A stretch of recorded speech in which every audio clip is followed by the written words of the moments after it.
Good evening, ma'am. Welcome you at today's webinar. This webinar is organized by BMC Bhopal and HealthCrum, and we really welcome you to today's session. Well, today's topic is related to pregnancy, and I believe there must be several participants who can ask you, who can seek very good information about from you about this situation. And it is really very important to understand in current scenario which is happening due to corona. A lot of people are facing such issues. So today's session is totally about that. So I hand over to you. Please carry forward. Okay, thank you. Thank you, HealthCrum and BMC Corporation to give this opportunity. Here, I myself, Dr. Nihal Sharma here. First of all, I would like to thank to you. And also, I would like to thank to my friend Asita Tyagi who promoted me for this session. Now I'm starting with my, today's topic is how to deal with pregnancy related problems at home during lockdown. For this session, सबसे पहले हमें ये जानना जरूरी है कि आज के सेशन का मेन मोटिव क्या है इस लॉकडाउन में। आज के सेशन का मेन मोटिव है कि हमें इन जनरल पब्लिक को एटलीस्ट ये बातों का पता, फैक्ट्स का पता होना चाहिए कि किन बातों के लिए उन्हें बाहर जाना है और किन बातों के लिए वो घर पर ही कुछ टाइम के लिए वेट कर सकते हैं। कुछ बेसिक प्रेगनेंसी से रिलेटेड प्रॉब्लम जिन्हें वो घर पे ही रिजॉल्व कर सकते हैं और बाहर जाने से कोरोना जैसी महामारी से बचा जा सकता है। एंड कुछ फैक्ट्स जिनके लिए वो वेट नहीं कर सकते, उसके लिए उन्हें तुरंत ही डॉक्टर को कंसल्ट करना होगा, उसके बारे में उन्हें पता होना चाहिए। सबसे पहले हम प्रेगनेंसी की कुछ बेसिक प्रॉब्लम्स के बारे में डिस्कस करेंगे। फर्स्ट और most common problem is nausea and vomiting, जी मिचलाना और उल्टी की समस्या। ये सबसे कॉमन प्रॉब्लम है and each and every patient suffer from this problem and each and every patient consult to the doctor. अब उल्टी की समस्या, इसके लिए हम क्या कर सकते हैं? जब पेशेंट को जी मिचलाना या उल्टी की समस्या होती है तो उनको इन कुछ बातों के बारे में ध्यान रखना होगा। आप जब सबसे पहले सुबह उठे, उठने के बाद आपको खाली पेट नहीं रहना है। उठते से ही सबसे पहले आपको कुछ टोस्ट, बिस्किट या चाय जरूर लेना है। आप ऐसा भी कर सकते हैं कि रात में सोने से पहले अपने बेड के पास टोस्ट या बिस्किट रखें या अपने किसी फैमिली मेंबर को बोलें कि वो आपके लिए टी अरेंज करके दे। सुबह उठते से सबसे पहले ये लेना। अब इसका रीजन क्या है? क्योंकि मॉर्निंग में हमारे जो प्रेगनेंसी के हार्मोन होते हैं जैसे कि एस्ट्रोजन, वो बहुत ज्यादा हाई होता है एंड इट फील्स नॉजिएटिंग। इसलिए आपको, अगर आप कुछ खा लेते हैं तो इस हार्मोन का लेवल थोड़ा सबसाइड कर जाएगा और आपकी जो नॉजिएटिंग फीलिंग है वो कम होगी। तो इसलिए आपको सबसे पहले ऐसा नहीं कि उठते से घर के काम में लग जाना है, सबसे पहले आपको कुछ खाना है। उसके साथ आप और क्या कर सकते हैं? आपको 1 ग्लास ऑफ लेमन जूस आप ले सकते हैं with added some salt and sugar. इसका टेस्ट भी ठीक होगा और साथ में आपका जो नॉजिया है वो भी ठीक होगा। ओवर ईटिंग से आपको बचना है, स्मॉल एंड फ्रिक्वेंट डाइट लेनी है। साथ में आपको ध्यान रखना है कि खाने के तुरंत बाद सोना नहीं है। खाने के थोड़ी देर बाद आपको 10 से 15 मिनट के लिए टहलना जरूर है, वॉक जरूर करना है, सिर्फ रेस्ट नहीं करना है। इसके साथ जिंजर, अदरक जो होता है वो तो घर पे इजीली अवेलेबल होता ही है। अगर आप थोड़ा सा जिंजर अपने मुंह में रखें और पूरे टाइम उसके जूस को सक करें तो जो जिंजर का जूस होता है वो आपकी जो एसिड होता है स्टमक में उसको न्यूट्रलाइज करता है। तो आप एसिडिटी की जो प्रॉब्लम होती है उससे भी निजात पा सकते हैं। साथ में आपको जो नॉसिएटिंग फीलिंग है उसको भी आप रिलीव कर सकते हैं। साथ में हर पर्सन अपने उस स्पेशल फूड के बारे में समझ जाते हैं एक टाइम के बाद कि किस फूड से हमें नॉसिएटिंग फीलिंग होती है, उसकी बैड स्मेल होती है, तो एटलीस्ट उन फूड को आप अवॉइड करें। तो इन सब चीजों से जो सिकनेस, नॉसिएटिंग प्रॉब्लम है सब रिलीफ हो सकता है। सेकेंड मोस्ट जो कॉमन प्रॉब्लम होती है वो सब लोग हॉस्पिटल आते हैं, डॉक्टर से जरूर पूछते हैं कि हम अपने पेशेंट को क्या दें खाने में। डाइटरी एडवाइस सबसे ज्यादा इंपॉर्टेंट होती है इसमें। During pregnancy diet should be light, easily digestible, nutritious and should be rich in fibre, minerals, vitamin. इन सब चीजों का ध्यान रखना चाहिए। प्रेगनेंसी में ये कंपोजिट डाइट होती है। आप उनको इस डाइट के लिए मल्टीग्रेन सीरियल ब्रेड दे सकते हैं, सीरियल्स एडवाइस करनी चाहिए। पल्सेस एडवाइस करनी चाहिए। ग्रीन लीफी वेजिटेबल जरूर ऐड करें अपनी डाइट में। साथ में मिनरल्स एंड विटामिन वाले प्रोडक्ट, जैसे कि अगर आप कैल्शियम रिच डाइट आपको ऐड करनी चाहिए, उसके लिए 1/2 या 1 ग्लास ऑफ मिल्क आपकी डाइट का पार्ट होना ही चाहिए। इसके साथ आप अगर एग ले सकते हैं तो it is well and good. आप 1 या 2 एग पर डे ले सकते हैं। अब गर्मी का सीजन आने वाला है तो एक एग भी लेते हैं तो उससे कोई दिक्कत वाली बात नहीं है। आप एक एग पर डे आप ले सकते हैं। कर्ड ले सकते हैं, योगर्ट ले सकते हैं। These are rich in calcium. Iron rich diet आपको ऐड करना चाहिए अपनी डाइट में। आयरन रिच, जैसे कि आप डेट्स ले सकते हैं, नट्स ले सकते हैं, आलमंड आप अपनी डाइट में करें। स्पिनच आप अपने, आपके जो वेजिटेबल्स होते हैं उसमें स्पिनच जरूर होना चाहिए। आप अपने खाने को इस चीज का ध्यान रखें कि जो लोहे का बर्तन होता है, जो पहले बोला जाता था, अब आजकल लोग बनाते नहीं है, पर ये बहुत इंपॉर्टेंट होता है। अगर आप अपना खाना लोहे के बर्तन में बनाते हैं तो वो ऐड करता है आपके फूड में आयरन सप्लीमेंटेशन को। तो इस चीज का आपको ध्यान रखना है कि आप अगर पॉसिबल हो तो लोहे के बर्तन में खाना बनाएं। साथ में विटामिन सी रिच आपको फ्रूट्स वेजिटेबल्स ऐड करना चाहिए।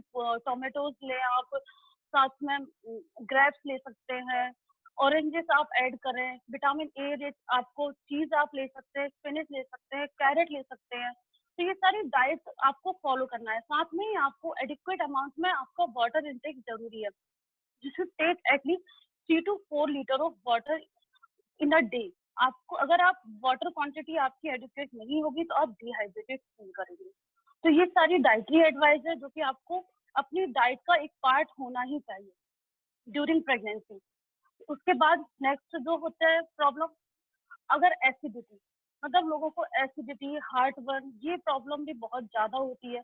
क्योंकि आजकल देखा है कि सारी pregnant ladies rest rest rest, बस यही रहता है। रेस्ट नहीं, रेस्ट भी है लेकिन आपको थोड़ा वॉक जरूर करना है। खाना खाने के तुरंत बाद सोना नहीं है। आपको खाना खाने के थोड़ी देर बाद कम से कम 15 से 20 मिनट के लिए टहलना जरूर है। ओवर ईटिंग से बचना है। पर हमारा कहने का मतलब ये नहीं है कि अपनी आप डाइट मिस करें, मील मिस नहीं करना है। आप स्मॉल एंड फ्रिक्वेंट डाइट लें। थोड़ा सा मॉर्निंग में आप ब्रेकफास्ट लें, उसके 2 to 3 आवर्स बाद कुछ मील लें, उसके 2 to 3 आवर्स बाद लंच करें, देन 2 to 3 आवर्स बाद आप अपना डिनर लें। रात में सोते टाइम 1 ग्लास ऑफ मिल्क लें। तो ये जो डाइट होती है स्मॉल एंड फ्रिक्वेंट डाइट, इससे आप एसिडिटी की प्रॉब्लम से बच सकते हैं। साथ में आपको अवॉइड करना है स्पाइसी ऑयली फूड, स्पेशली आपको अवॉइड करना है। और प्रेगनेंसी के ड्यूरेशन में आपको एक्सेसिव टी एंड कॉफी को कंज्यूम नहीं करना है। टी एंड कॉफी एसिडिटी तो करवाते ही है, साथ में ये इनहिबिट करते हैं हमारी बॉडी में आयरन के एब्जॉर्प्शन को। ड्यूरिंग प्रेगनेंसी आयरन की रिक्वायरमेंट हमारी बॉडी में वैसे ही ज्यादा होती है। अगर आप एक्सेसिव टी एंड कॉफी लेंगे तो हमारी बॉडी का जो आयरन है, usually Indian diet mainly vegetarian diet होती है, उसमें वैसे ही आयरन कम होता है। अगर आप टी एंड कॉफी कंज्यूम करेंगे तो आयरन का एब्जॉर्प्शन और कम हो जाएगा। तो मेनली इसलिए इंडियन वुमेन में आयरन डेफिशिएंसी एनीमिया की कंप्लेन भी बहुत ज्यादा होती है। तो अगर आप अपनी डाइट में टी एंड कॉफी को जितना अवॉइड करें उतना आपके लिए ठीक होगा। ठीक है। इसके बाद जो कंप्लेन होती है वो होती है कब्ज की शिकायत, कॉन्स्टिपेशन। कब्ज की शिकायत भी बहुत आमतौर पर देखी गई है सारी प्रेग्नेंट वुमेन को। इसमें ये बहुत आमतौर पर इसलिए भी है क्योंकि प्रेगनेंसी के दौरान जो प्रोजेस्टेरॉन हार्मोन होता है वो हमारी गट की मोटिलिटी को कम कर देता है।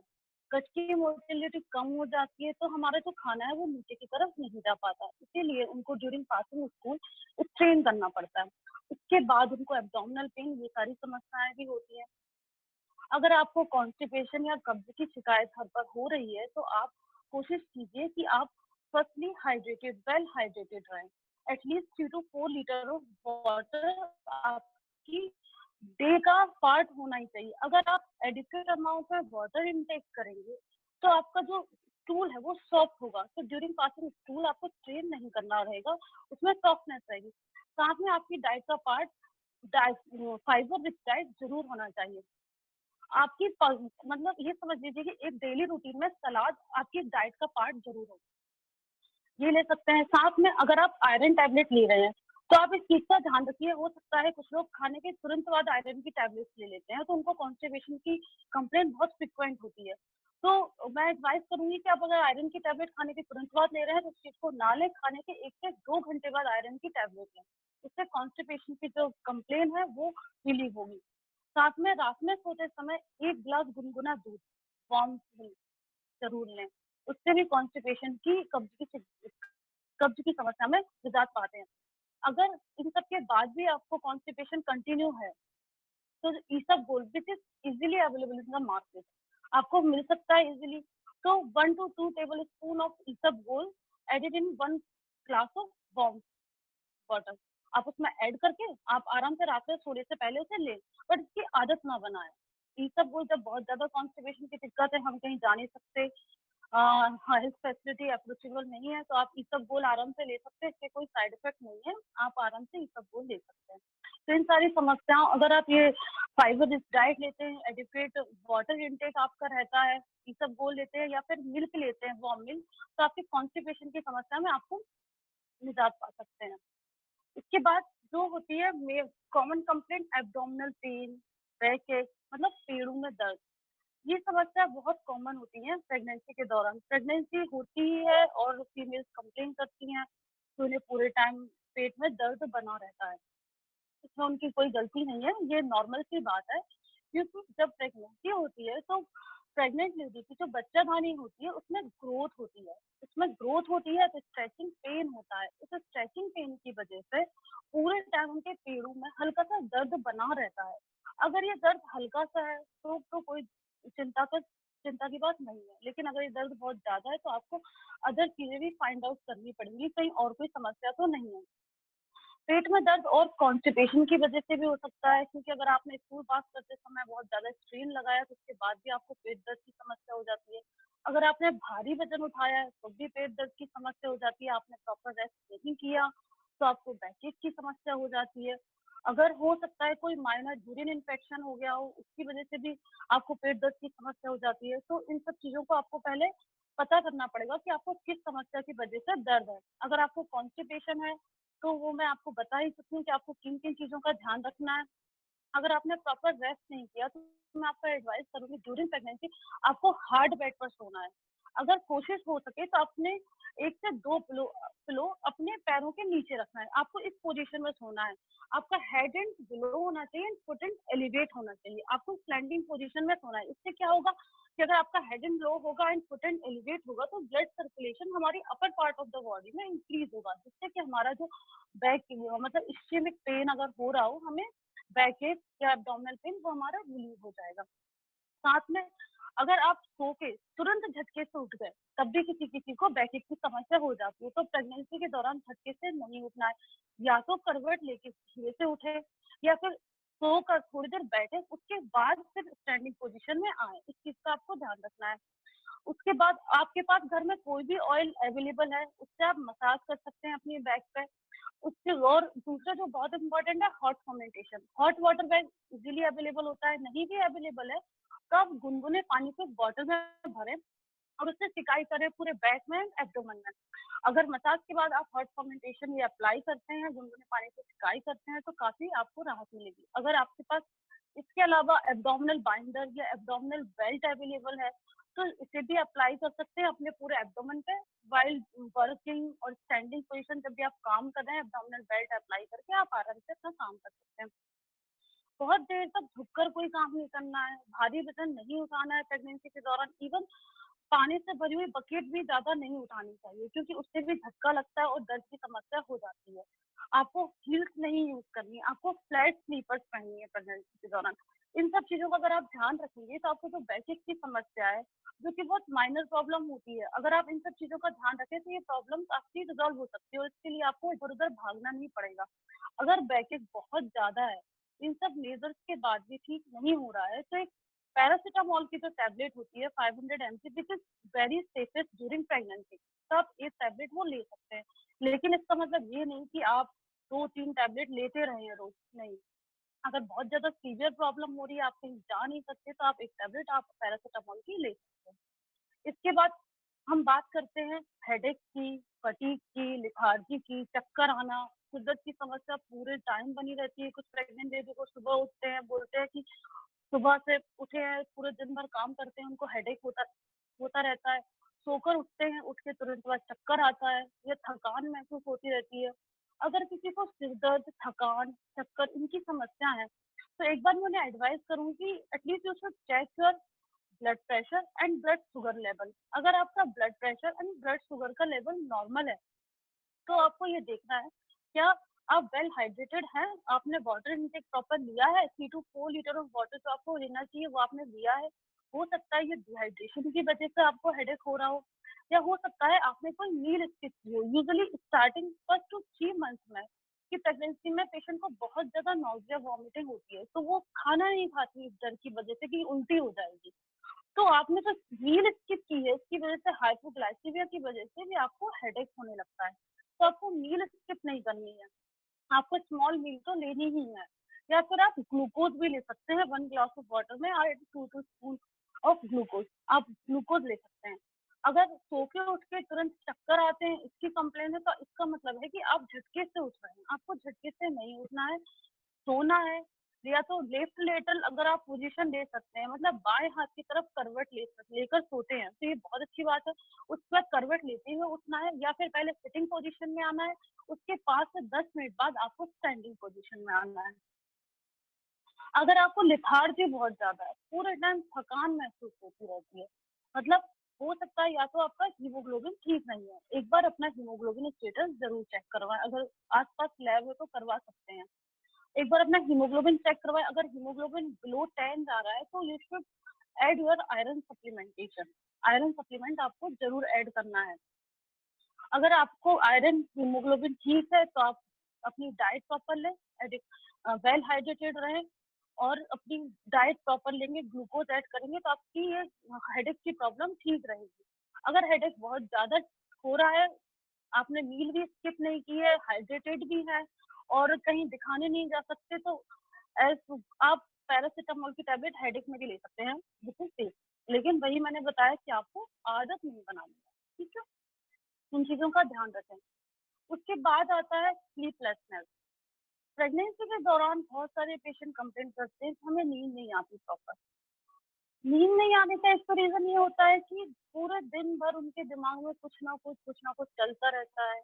आपको अपने दिमाग को काम रखना है, सूदिंग आपका होना चाहिए, पूरे घर का एनवायरनमेंट एकदम सूदिंग होना चाहिए। आपको पूरे टाइम कुछ पेशेंट्स को पूरे टाइम दिमाग में यही घूमता रहता है, नॉर्मल डिलीवरी होगी कि सिजेरियन होगा, क्या होगा, बच्चा ठीक होगा कि नहीं होगा।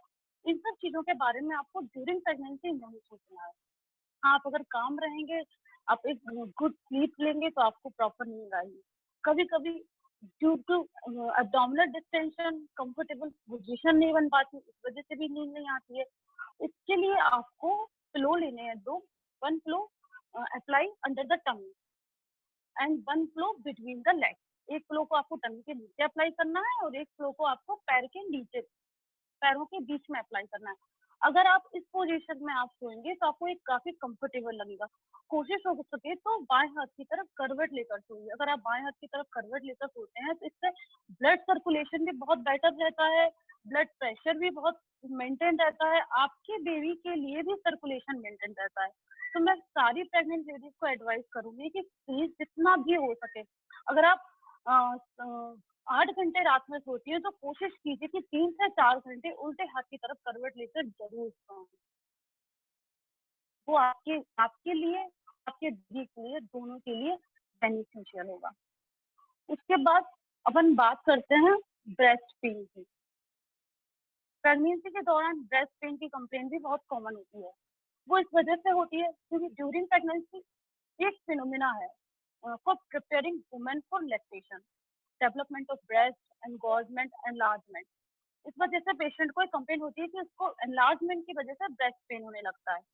तो इसके लिए मैं आपको एडवाइस करूंगी, इसके लिए ज्यादा चिंता करने की जरूरत नहीं है, ये एक प्रेगनेंसी की फिनोमिना का पार्ट है। हाँ, आपको लैक्टेशन के लिए प्रिपेयर किया जा रहा है क्योंकि आपको बेबी को न्यूट्रिशन देना है, तो आप सपोर्टेबल पैडेड ब्रेजियर यूज कर सकते हैं।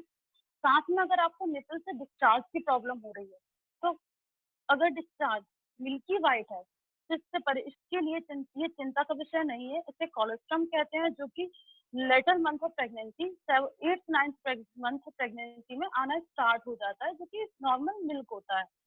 उसके लिए मैं आपको एडवाइस करूंगी कि आप हाइजीन प्रॉपर मेंटेन करें, उसे क्लीन करें, उसको कलेक्ट नहीं होने दें वहां पे।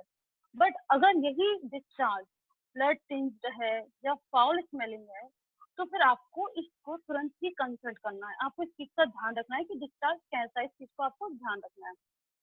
उसके बाद आती है बात फीटल मूवमेंट की। फीटल मूवमेंट बहुत पेशेंट कंप्लेन करके आते हैं कि मैम हमें अभी तक तो फीटल मूवमेंट परसीव ही नहीं हुए हैं, क्या ये चिंता का विषय है कि नहीं। तो अगर आपको फीटल मूवमेंट परसीव नहीं हुए, हो सकता है कि आपको परसीव करना नहीं आ रहे हो प्रॉपर। अगर आप घर पे हैं और आपकी प्रेगनेंसी अगर 1 to 3 मंथ के बीच में है तो आप परेशान मत होइए, क्योंकि फर्स्ट 3 मंथ में फीटल मूवमेंट परसीव नहीं होते हैं। उसके बाद 4th मंथ से हमारे फीटल मूवमेंट हमें फील होना स्टार्ट होते हैं। 4th मंथ से हमारे जो बेबी होता है वो हमारे एब्डोमेन की तरफ आता है, तब हम उसे परसीव कर पाते हैं। जिनकी फर्स्ट प्रेगनेंसी होती है तो उन पेशेंट को थोड़े लेट फीटल मूवमेंट परसीव होना स्टार्ट होते हैं। जिन पेशेंट की सेकंड प्रेगनेंसी होती है उनको पुराना अनुभव होता है तो वो जल्दी ही फीटल मूवमेंट को समझना शुरू कर देते हैं। अगर फीटल मूवमेंट को आपको परसीव करना है तो आप एक शांत कमरे में बैठिए, अपनी पाम को अपने एब्डोमेन पर रखना है। आपको खाने के बाद ये प्रोसीजर करनी है, मॉर्निंग में, लंच के बाद एंड इवनिंग में।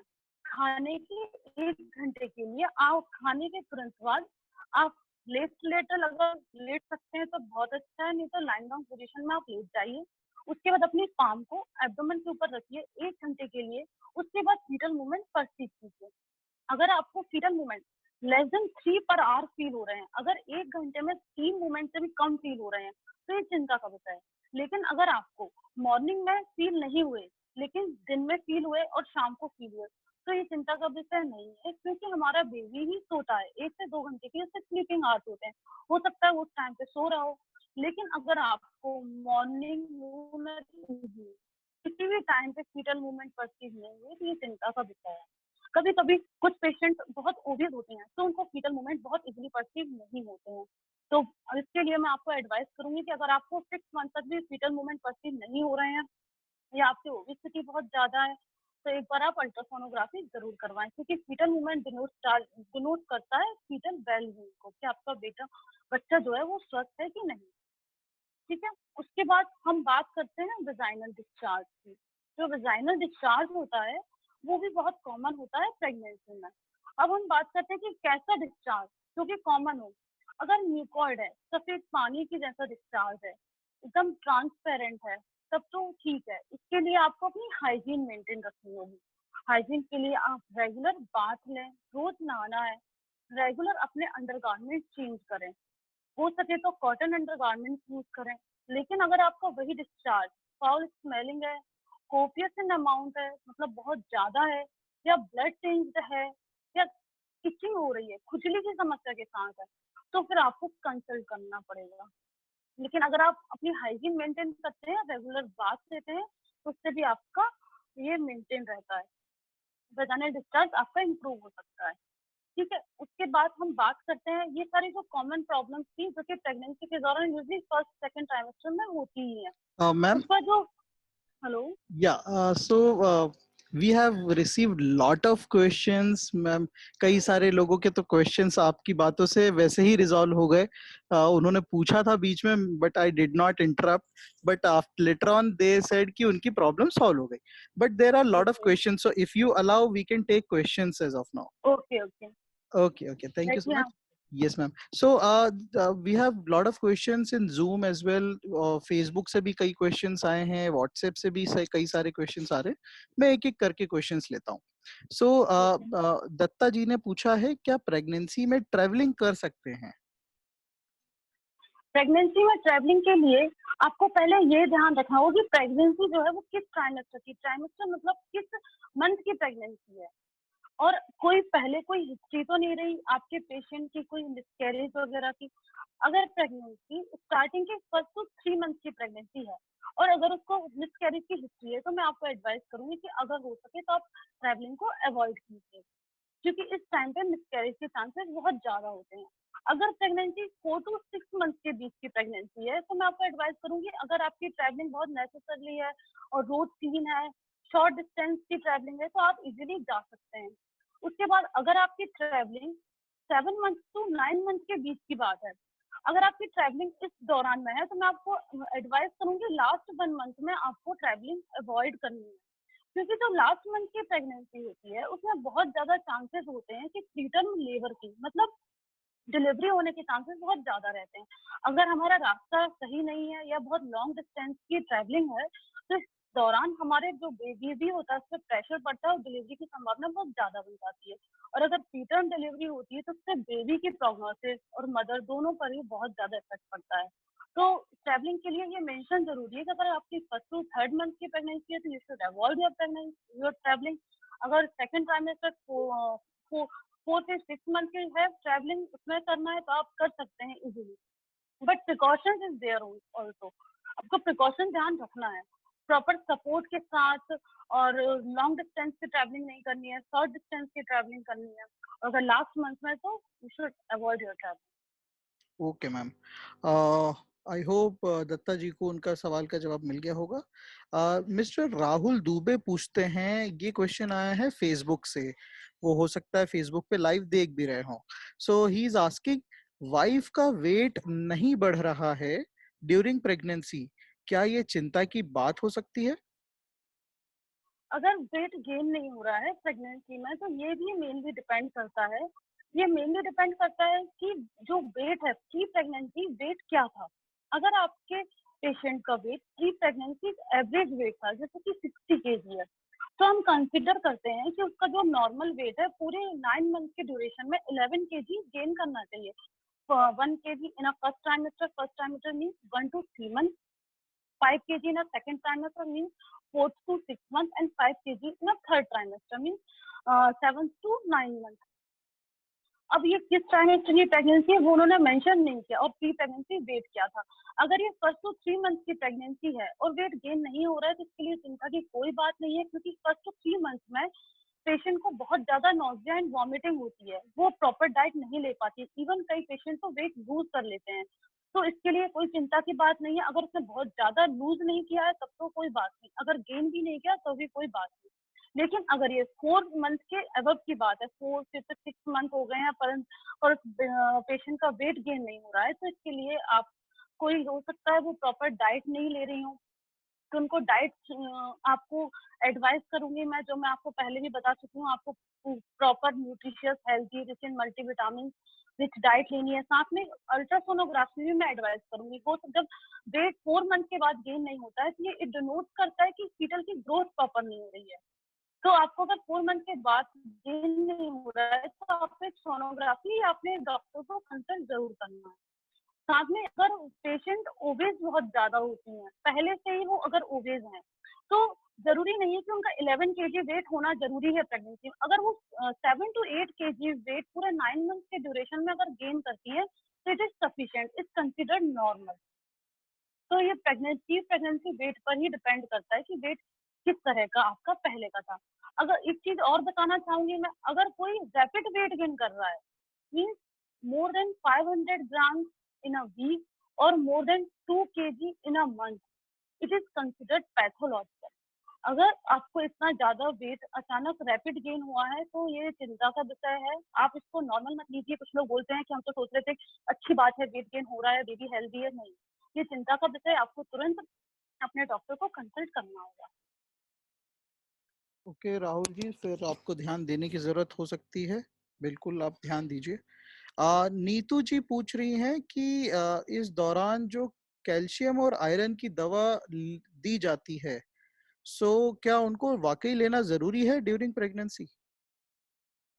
Yes, it is absolutely necessary to take iron and calcium tablets during pregnancy, क्योंकि हमारी प्रेगनेंसी के दौरान हमारी बॉडी की जो रिक्वायरमेंट होती है आयरन और कैल्शियम के लिए वो डबल हो जाती है।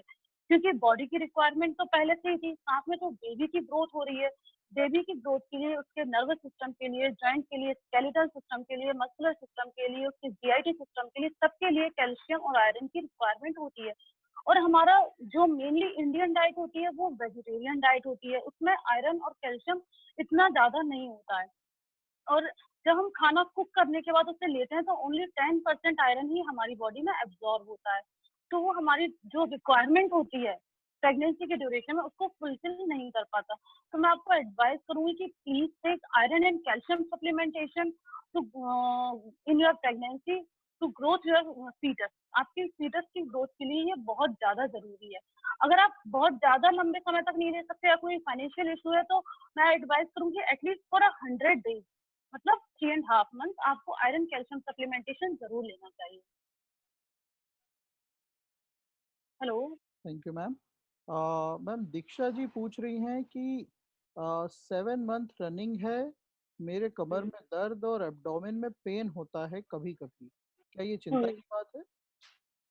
देखिए 7 मंथ में पेन होना एक आम बात है, क्योंकि 7 मंथ में हमारे एब्डोमेन का डिस्टेंशन बहुत ज्यादा हो चुका है।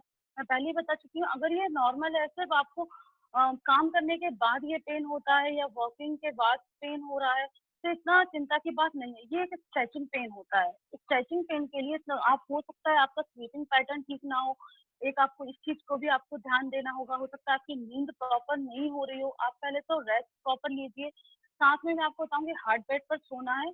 अगर रात में नींद प्रॉपर नहीं हो रही है तो 2 घंटे दिन में आप जरूर सोएं, जरूर सोएं। साथ में अगर स्ट्रेचिंग पेन जो मैंने आपको बताया हॉट फर्मेंटेशन, अगर आप हॉट फर्मेंटेशन करेंगे और अगर ये नॉर्मल स्ट्रेचिंग पेन है तो ये उससे रिजॉल्व हो जाएगा। लेकिन अगर ये पेन इंक्रीजिंग हो रहा है, मतलब समय के साथ बढ़ रहा है, कल बहुत कम था पर आज बहुत ज्यादा है, दोपहर में बहुत कम था शाम को बहुत ज्यादा है, इस तरह का पेन है या पेन से रिलेटेड आपको कोई ब्लीडिंग एसोसिएटेड है, या आप इस पेन के साथ फील कर रही है कि आपका फीटस का जो मूवमेंट है वो सही नहीं हो रहा है या मूवमेंट कम हो रहा है, तो फिर ये चिंता का विषय है।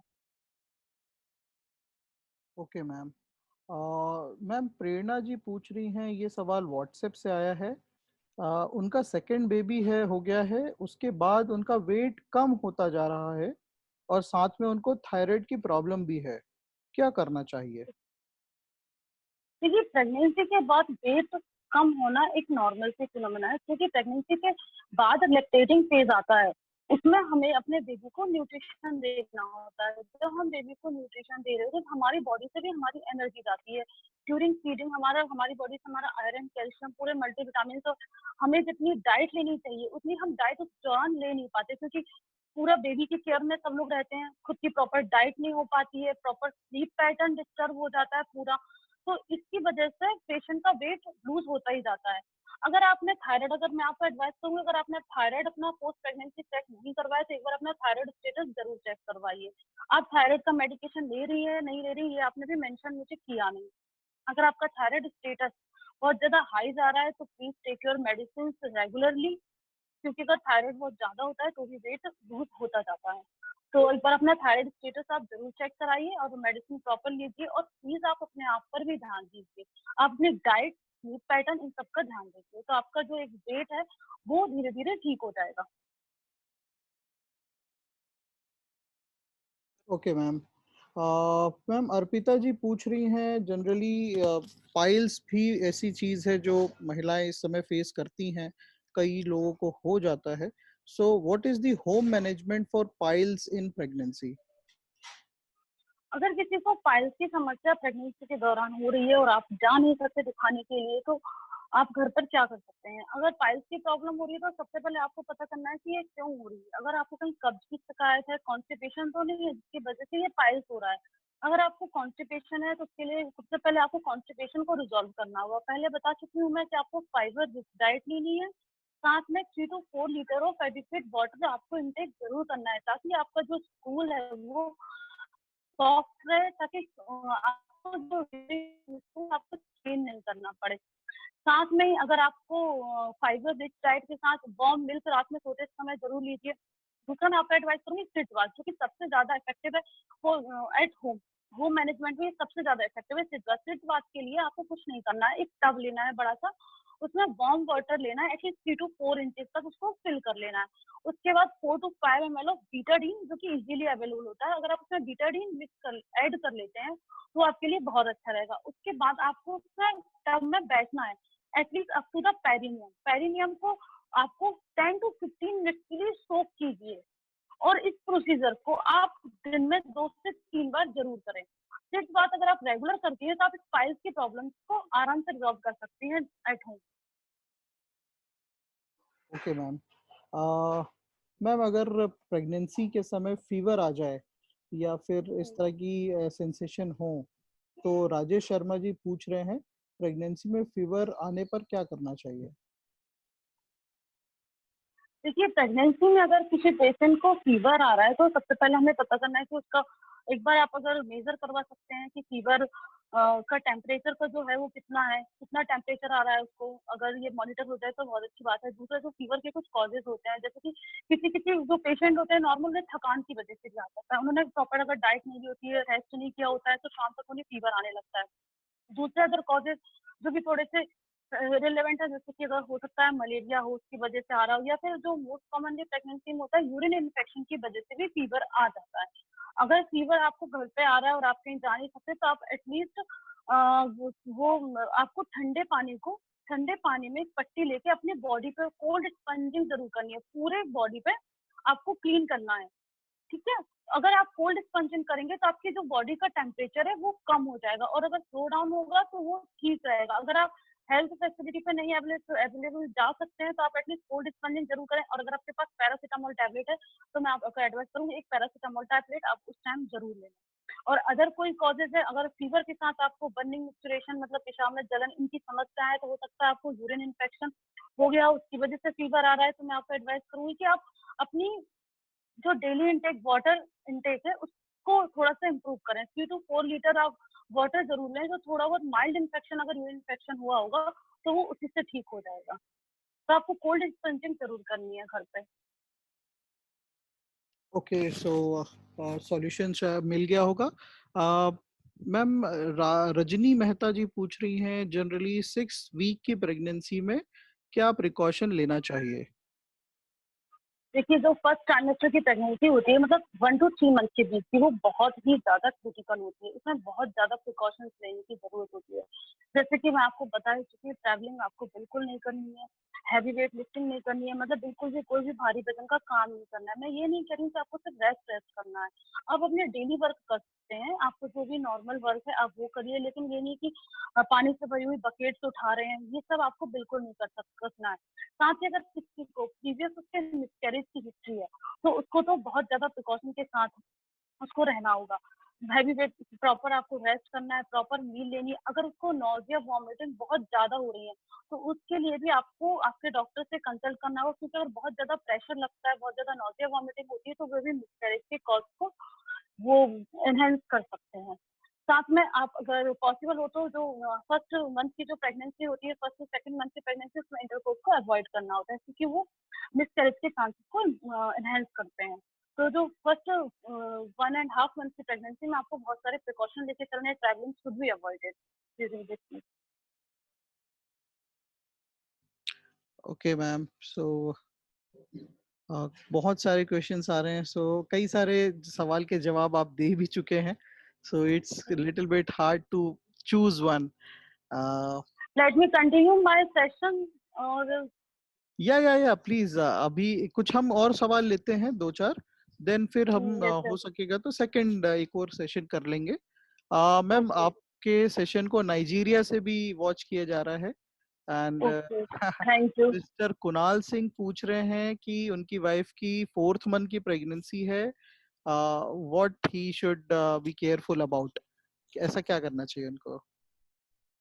देखिए, 4th मंथ की प्रेगनेंसी, जैसे उन्हें अगर फर्स्ट टू 3 मंथ में धीरे धीरे आपकी जो मॉर्निंग सिकनेस मतलब जो नॉजिया वॉमिटिंग की कंप्लेन होती है, वो तो 3 मंथ के बाद धीरे धीरे सबसाइड हो जाती है। 4th मंथ की प्रेगनेंसी में जो मेन कंप्लेन होने लगती है, कभी कभी पेशेंट को कंप्लेन होती है यूरिन की कंप्लेन ज्यादा होने लगती है। अगर यूरिन की कंप्लेन बहुत ज्यादा हो रही है, नाइट में अगर बहुत ज्यादा यूरिन आ रहा है उसको, उसकी वजह से उसकी स्लीप डिस्टर्ब हो रही है, तो मैं आप लोगों को बोलूंगी कि आप दिन में वेल हाइड्रेटेड रहें, मतलब 3 to 4 लीटर वाटर, जो मैं आपको उतनी देर से समझा रही हूँ, वो आप दिन में प्रॉपर ले लें। अगर रात में उसकी वजह से आपको बार बार यूरिन जाने की वजह से, तो आप शाम के टाइम से थोड़ा सा कम पानी लेना शुरू करें। इसका मतलब ये नहीं कि आपको डिहाइड्रेटेड रहना है, रहना आपको वेल हाइड्रेटेड है, बस आपकी स्लीप डिस्टर्ब ना हो उस टाइम पे, इसलिए मैं आपको बोल रही हूँ शाम से थोड़ा कम पानी लें।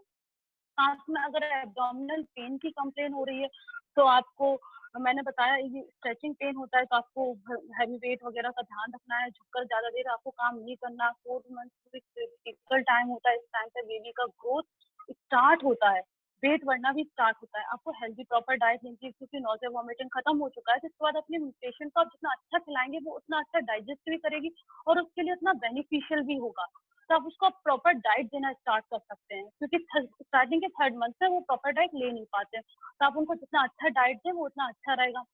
साथ में अगर थोड़ी बहुत एब्डोमेन पेन वगैरह की कंप्लेंट है तो वो तो हॉट फर्मेंटेशन वगैरह से आप ठीक कर सकते हैं। Okay ma'am, I believe Kunal Singh ji जो कि हमारा शो नाइजीरिया से देख रहे हैं, उनको अपने सवाल का जवाब मिला होगा। अगर किसी भी पार्टिसिपेंट को अपने सवाल का जवाब और चाहिए, if you want more consultation, then you can also seek for personal consultation from the ma'am, and आप इस नंबर पे कॉल कर सकते हैं 9755552909।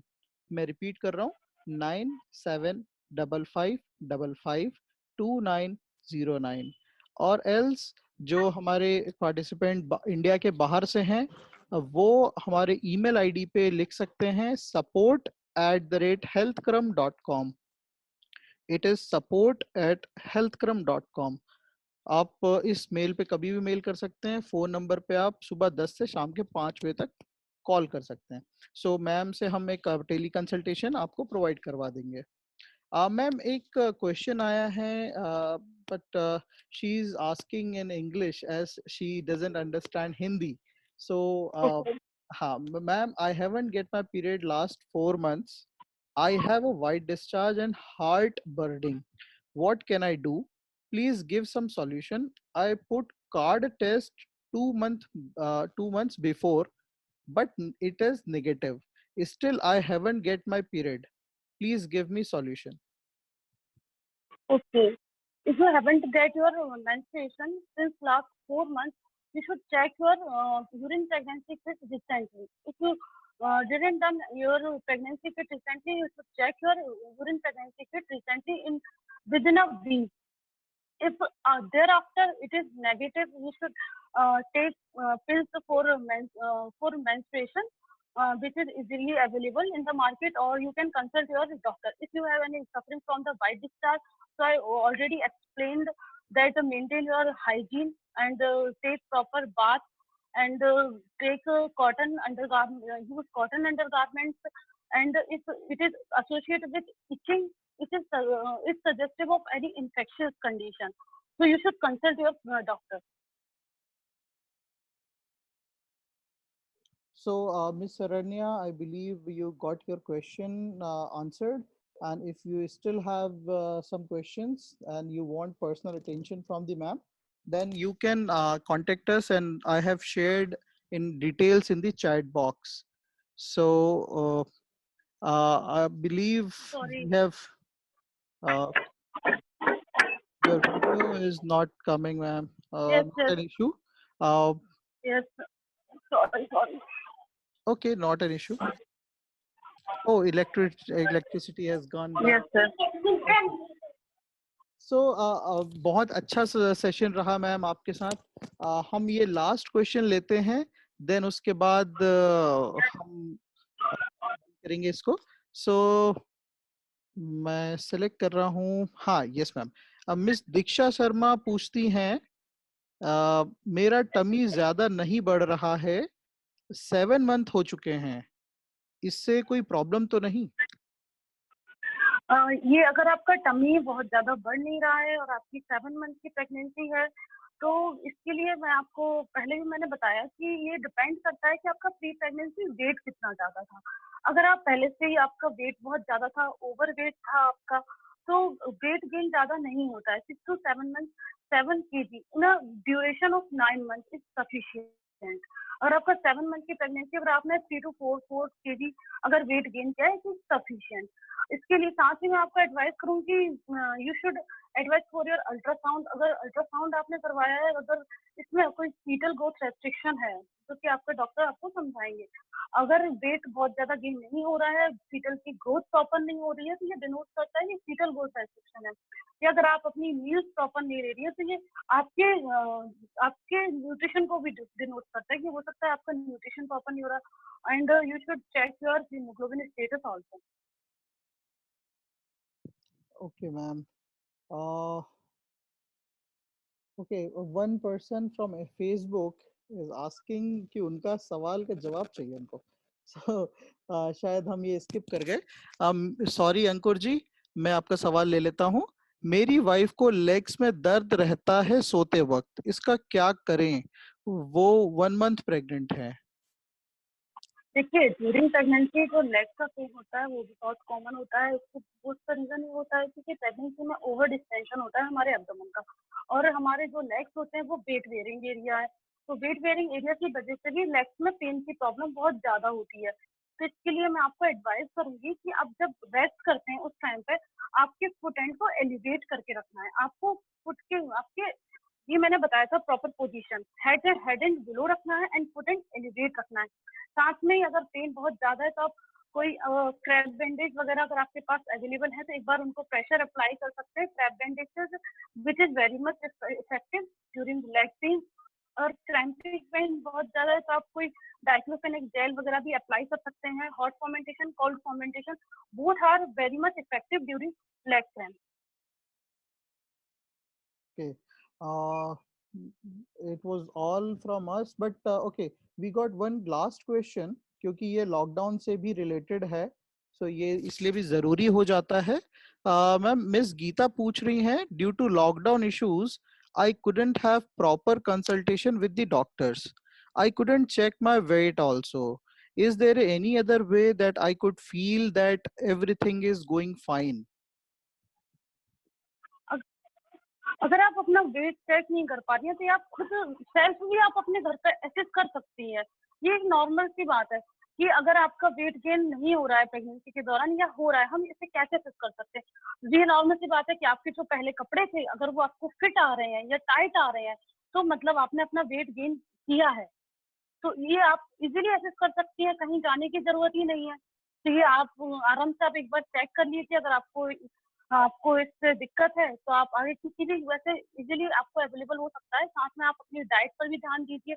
अगर डाइट अगर आप प्रॉपर नहीं ले रही हैं तो उस पर एक बार अपनी डाइट को, जो मैंने आपको बताया पूरी न्यूट्रिशियस डाइट, उसको एक बार जरूर फॉलो करें। Oh, okay, hello. ma'am. Yes, ma'am. Just a second. Alka ji पूछ रही हैं, how to manage cramps? Cramps I already discussed. Yes. So, participants and viewers, we request, there are a lot of information ma'am has given in first 20 minutes, and even कई सारे सवालों के जवाब आपको उसमें मिल जाएंगे। तो please watch this recording on your Facebook and uh, wait a second, ma'am. There was one question where lady was asking कि उनका वेट कम हो रहा है, बट उनका वेट कम नहीं हो रहा, उनका वेट बढ़ रहा है। सो उनका भी जवाब दे दिया है मैम ने। अगर आपका वेट बढ़ रहा है so you need to consult with your doctors. Ma'am, आपका क्या कहना होगा अगर वेट जरूरत से ज्यादा बढ़ रहा है तो?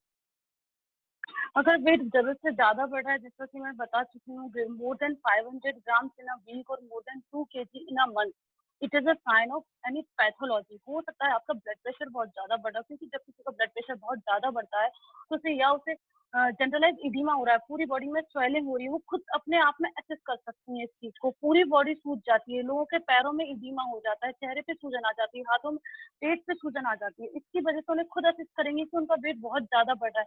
अगर उनको सूजन के साथ वेट बहुत ज्यादा बढ़ रहा है तो इट इज पैथोलॉजिकल। आपको इसके लिए कंसल्ट करना ही होगा। और मैम, इनको थायराइड की भी दिक्कत है?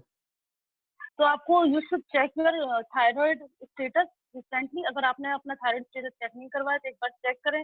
हो सकता है आपका थायराइड का लेवल बहुत ज्यादा, क्योंकि प्रेगनेंसी में हमारी थायराइड की रिक्वायरमेंट भी बहुत ज्यादा बढ़ जाती है। तो आपकी टैबलेट जो भी चल रही है, क्योंकि 25-50 है जो भी, तो उससे डोज एडजस्टमेंट की बहुत ज्यादा जरूरत है।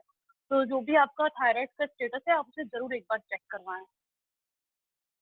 Okay, so here we have finished all the questions, and we got so many questions, and ma'am, you have beautifully answered each and every questions.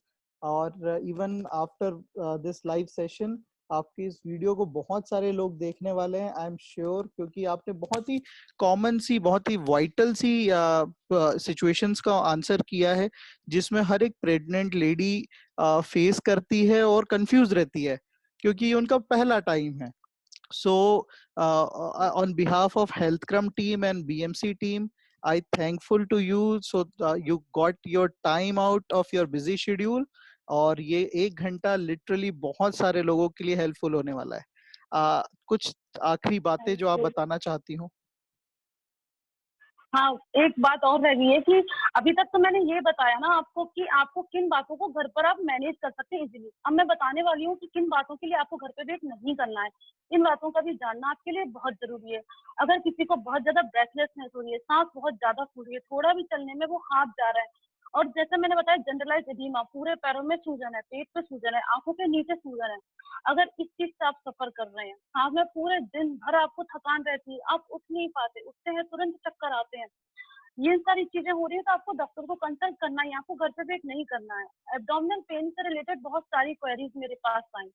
अगर मैं आपको बता रही हूँ, अगर एब्डोमिनल पेन बहुत ज्यादा है, एक्सक्रूएटिंग है, मतलब बढ़ रहा है, इंक्रीजिंग इंटेंसिटी है, ड्यूरेशन में बढ़ रहा है, पहले होता था 5 मिनट के लिए, अब 10 मिनट के लिए हो रहा है, 15 मिनट के लिए हो रहा है, बार बार हो रहा है, फ्रिक्वेंटली हो रहा है, associated with vaginal bleeding, pain के साथ आपको ब्लीडिंग भी हो रही है, तो इस चीज के लिए आपको वेट नहीं करना है. ये चीजें घर पे मैनेज नहीं हो सकती. अगर आपकी जो वॉमिटिंग, जिसके लिए मैंने आपको बहुत सारे मेजर्स बताए कि वॉमिटिंग अगर आपको हो रही है तो आपको क्या क्या करना है, इन सब के बाद भी अगर आपकी वॉमिटिंग बहुत ज्यादा फ्रिक्वेंट है, हर 5 मिनट में, हर 10 मिनट में हो रही है, एक्सेसिव वॉमिटिंग हो रही है, तो आपको घर पे वेट नहीं करना है, क्योंकि आप इससे आपको डिहाइड्रेशन बहुत ज्यादा हो जाएगा. इसके लिए आपको कंसल्ट करने की बहुत ज्यादा जरूरत है. साथ ही आप सबको मैं बताऊंगी कि आपको साइंस ऑफ लेबर पता होना चाहिए. मतलब अब ये कौन सा टाइम आ गया कि जो ये अब डिलीवरी का टाइम आ चुका है, इसके लिए आप घर पे वेट नहीं कर सकते. जो मैंने बताया, अगर abdominal pain associated with vaginal bleeding है, या एसोसिएटेड लीकिंग है, लीकिंग मीन अगर उसको पानी छूट गया, जो नॉर्मल टर्म से बोलते हैं, या फिर ऐसा फील हुआ है कि एकदम गश ऑफ वाटर पर वेजाइनल डिस्चार्ज उसको हुआ है, तो ये साइंस ऑफ लेबर है. अगर आपको इन सब किसी भी बातों में से आप किसी भी चीज को फील कर रहे हैं, abdominal pain, vaginal bleeding, gush of leaking of water, excessive nausea and vomiting, breathlessness, fatigue, lethargy, oedema, तो आप इन सब बातों के लिए प्लीज अपने डॉक्टर को तुरंत कंसल्ट कीजिए. इन सब चीजों का घर पे ट्रीटमेंट नहीं हो सकता है. And all the best and thank you. Thank you so much, ma'am. Okay, ma'am. So it was very wonderful session. हमारे पास एक और क्वेश्चन आया है, बट हम नहीं ले सकते ड्यू टू टाइम कंस्ट्रेंट. हम कोशिश करेंगे मैम का एक और सेशन हम रखें आने वाले समय में, क्योंकि बहुत सारे टॉपिक्स हैं. ये कोई एक दिन का आधे घंटे का सेशन नहीं है, आई बिलीव सो. और आगे चल के हम और भी सेशन करेंगे मैम के साथ. Thank you each and everyone who participated in today's webinar, asked questions, and बहुत सारे लोग जिन्होंने देखा, भले ही क्वेश्चन नहीं पूछा बट उनके क्वेश्चंस आंसर्ड हो गए हों. Thank you so much ma'am. Thank you so much, HealthCom and BMC Corporation to give this opportunity. Thank you so much.